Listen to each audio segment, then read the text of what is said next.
Bon. L'économie circulaire, c'est l'économie du moindre impact sur l'environnement, immédiat et lointain. C'est l'économie du moindre impact sur le climat et c'est l'économie du moindre impact sur notre santé.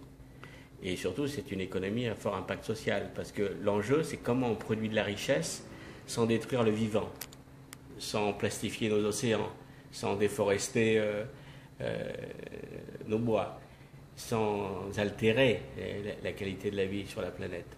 Aujourd'hui, le coût de la pollution n'est pas intégré dans le prix du produit que nous payons. Donc l'économie circulaire, c'est beaucoup d'innovation, c'est beaucoup de bon sens. Enfin, je rappelle quand même que l'économie circulaire existe depuis la nuit des temps. La nature a inventé l'économie circulaire. Et puis on a inventé la société du jetable. Le sac plastique jetable, le bic jetable, le bas jetable, tout est jetable. Comment on passe de la société du jetable à la société du durable, c'est l'enjeu de l'économie circulaire. Et un territoire comme la Corse, un territoire insulaire, a des enjeux considérables.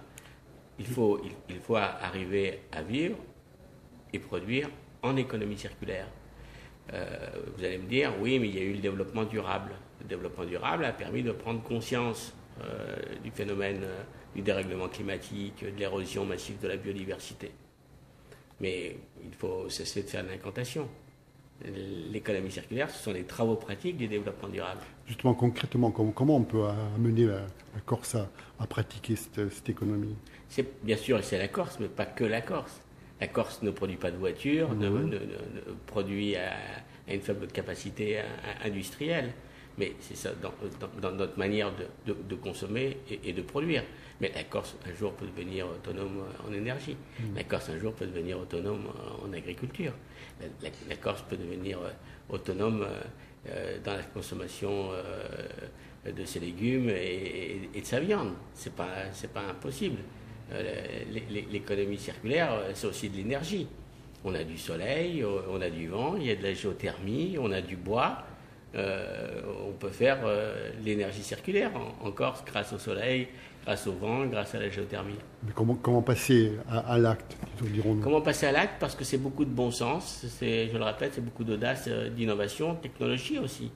Mais ça, il faut que le monde de la recherche, le monde universitaire, le monde de la PME, le monde de la grande entreprise, les décideurs politiques se décident à se dire, ce que je fais, est-ce que ça correspond à l'économie circulaire? L'économie circulaire, ça sert à quoi? C'est pas un gadget. Nous avons un dérèglement climatique avéré. Donc à la fin du siècle, on sera sur une trajectoire entre 2 et 5 degrés de hausse de température moyenne de la planète, avec les conséquences dramatiques que l'on connaît. L'économie circulaire, ça permet à la fois de produire de la richesse sans détruire notre biodiversité. Donc ça, c'est vraiment très très important. Comment on va le faire? On va le faire avec notre créativité. Un ingénieur, c'est ingénieux.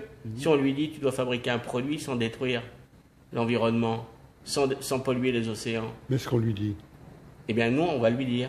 À nous de lui dire, c'est notre responsabilité. On n'est quand même pas venu sur Terre pour plastifier la mer, les océans et ne plus avoir un arbre sur la planète. Est-ce qu'on a l'intention de lui dire? Il s'agit de notre intelligence, de notre courage, de notre civisme planétaire. Si la Corse est une île, je rappelle que c'est la Terre qui est une île dans l'infini de l'univers. Donc on a intérêt à agir et à bien choisir nos décideurs.